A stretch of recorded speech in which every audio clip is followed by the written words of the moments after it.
Maraming salamat po sa lahat ng biyayang ipinagkaloob mo po sa amin.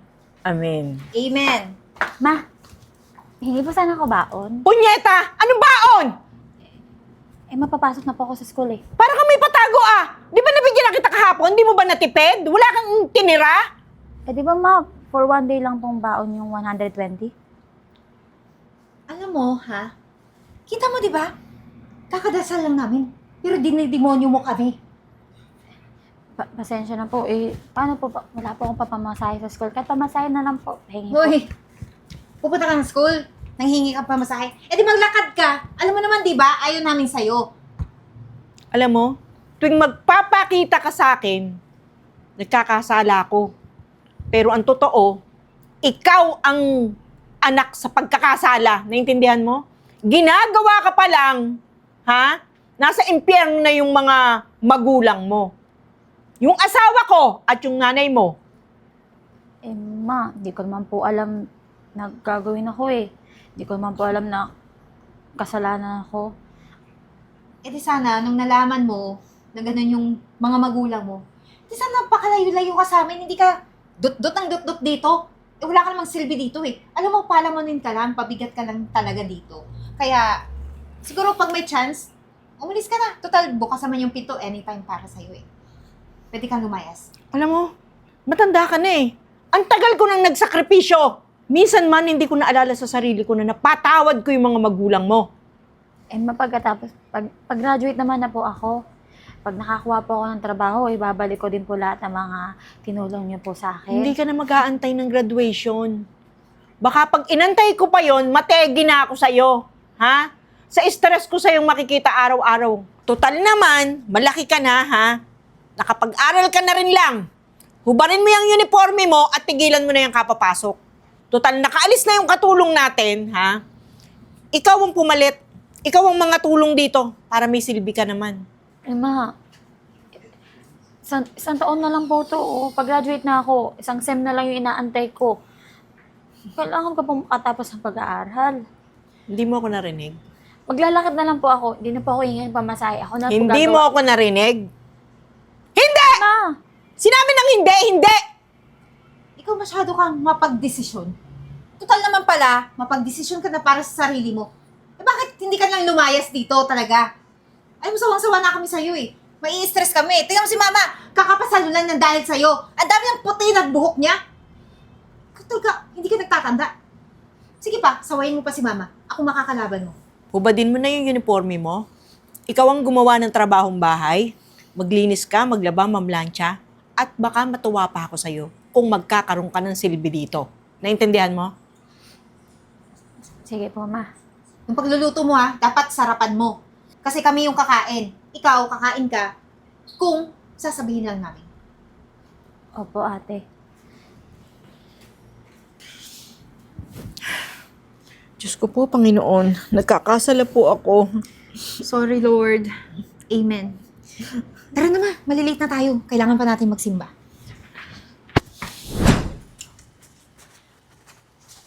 Ay, alam mo ba ma, nakaka-inspire yung gospel ni Father. Totoo. Ma! Leche! Ano na naman? May sasabihin po sana ako eh. Ano na naman? Napag-isip-isip ko, isang semester na lang, gagraduate na ako. Kaya ko naman po pagsabayin yung mga gawain bahay tapos yung pag-aaral eh. Baka pwede pong pamalit na ako ng school. Di ba nag-usap na tayo tungkol dyan? Huwag mo akong kulitin ng kulitin, pwede ba? Pwede ba? Alam mo ikaw, masyado kang mapilit. Yung mga ginagawa mo, ha? Wala man din yung patutunguhan. Kasi nga, katulad ng mga magulang mo, mga mababang uri, hanggang dun ka lang din. Ate, para sa future din naman natin yun eh. Pag nakagraduate ako, makakahanap ako ng magandang trabaho. Makakatulong na ako dito sa mga bills dito sa bahay. Ay! Mabibili ko na po yung mga gusto niyo, ma. Okay, pero gaano ka kasigurado na para sa atin? Kasi ang alam ko, ginagawa mo lang yan para sa sarili mo. Para, pag nakahanap ka ng trabahong maayos, tatakas ka na sa amin. Kasi, gagantihan mo kami. Wala sa isip ko yun, Ate Eden. Ma, baka naman po pwede. Ang kulit niya, no? Ang kulit, ano? Sobra. Parang hindi mo ako kilala pag kinukulit, ha? Ma- Ganito ang ginagawa ko, ganito! Yan! Sige nga! Sige. Magtanda yung babaeng yan! Alam mo, kung ganyan din lang gagawin mo araw-araw, lumayas ka na! Lumayas ka na! Total, nagdidesisyon ka na rin naman na mag-isa eh! Ha? Yung iyo rin naman ang masusunod, di ba? Ma, wala naman po akong titirahan. Kayo lang Ano po wala mo titiran? Lumayas ka pamilya na! ko. Lumayas ka na! Lumayas ka na! Lumayas ka na! Dalhin mo lahat ng damit mo, ha? Para hindi ka na babalik dito, ha? Wisit talaga yun. Imbis na kasi simbalang natin eh. Ang kulit kasi.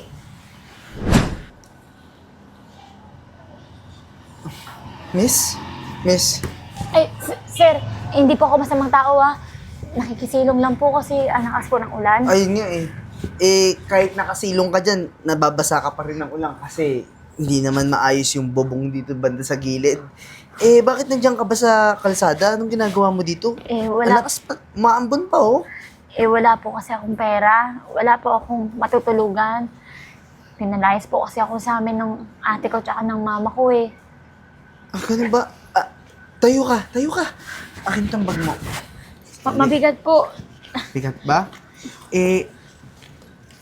Baka kasi makonsensya pa ako kung paano ka dito sa daan. Nakikita mo ba yung mga balita ngayon? Dito, lalong-lalo dito sa lugar na to, daming mga kriminal na dumadaan dito. Baka mapano ka, babae ka pa naman, ang ganda-ganda mo. Talaga po ba? Oo. Ako, hindi ako masamang tao. Papakitaan pa kita ng ID. Ako si Renz. Arian po. Arian. Kung mamarapatin nyo, binibining Arian, meron pa akong extrang condo. May mga rooms ako doon. Doon yung iba kong empleyado nakikituloy. Mga babae lang din naman yon. Kung gusto mo, mas safe ka doon kaysa dito ka lang sa daan. Talaga po ba? Mag-a-apply po ako ng trabaho. Pag nakagkaroon po ako ng sahod, bayaran ko po kayo sa renta. Saktong-sakto kailangan ko rin ng empleyado. Di, kunin na lang kitang empleyado para nakatulong na ako sa'yo. At least magkakaroon ka pa ng trabaho. Talaga Diba? po. Pero po, may isang sem pa ako para makagraduate ng college eh. Okay lang po ba yun? Mag-working student ka sa akin. Tapos yung schedule mo sa school, ima-match natin yan sa schedule mo sa office. Pwede ba yon? Sige po, sir. Kumain ka na ba? Halika, sama ka sa akin. Hindi pa nga po eh. Ililibre na kita, halika na. Salamat po.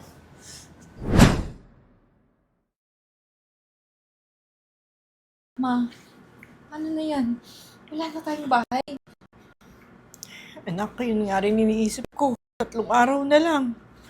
3 araw para tayo mga basurang itatapon na lang sa labas. Wala tayong bahay. Baka naman pwede tayong humingi ng tulong sa mga sisters.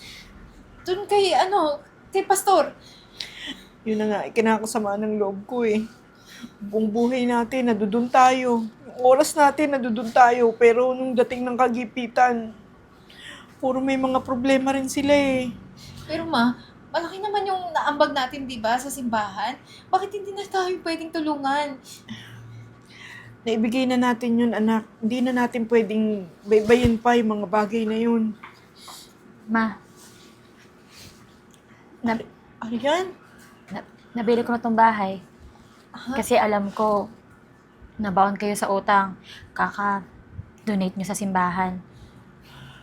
Ito yung titulo na na-transfer na sa pangalan nyo yung bahay na to.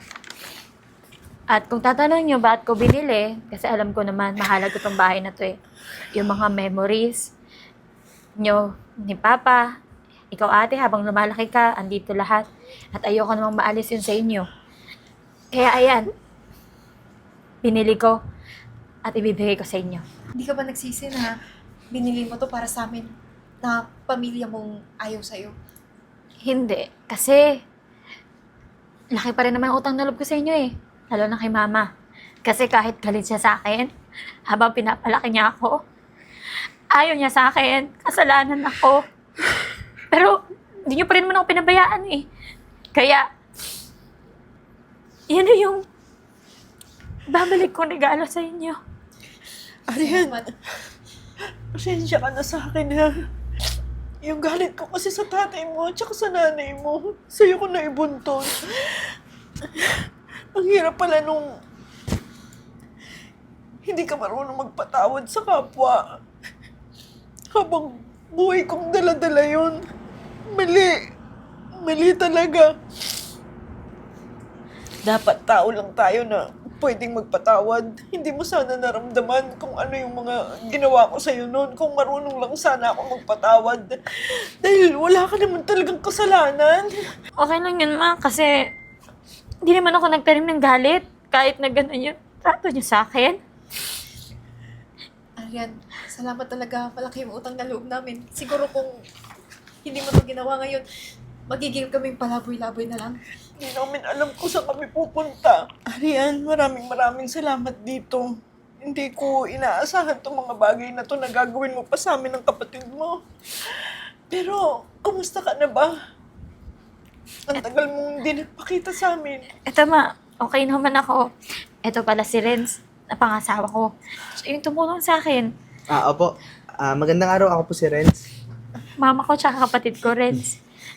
Renz, maraming salamat sa pag-alalay mo kay Arian, ha? Narinig mo pa tong drama namin. Actually, simula nung nakilala ko si Arian, wala siyang ibang bukang bibig kundi kayong dalawa. Sobrang mahal na mahal niya kayo. Kahit na nalaman ko rin na hindi ganun kaganda yung pakikitungo. Pero mas nangibabaw sa kanya yung pagmamahal niya sa inyo. Kaya binili niya tong bahay para sa'yo. Sa inyo Maraming po. salamat ha, sa inyong dalawa. Sorry talaga sa lahat ng nasabi ko o nagawa ko. Pananakit ko dati sa iyo. Wala yun, nakalimutan ko na yun. Basta lagi niyong tatandaan. Hindi ko kayo pababayaan. Gusto niyo kumain? Kasi tagal na natin din nagbandi. Miss na miss ko na kayo. Maraming salamat, anak.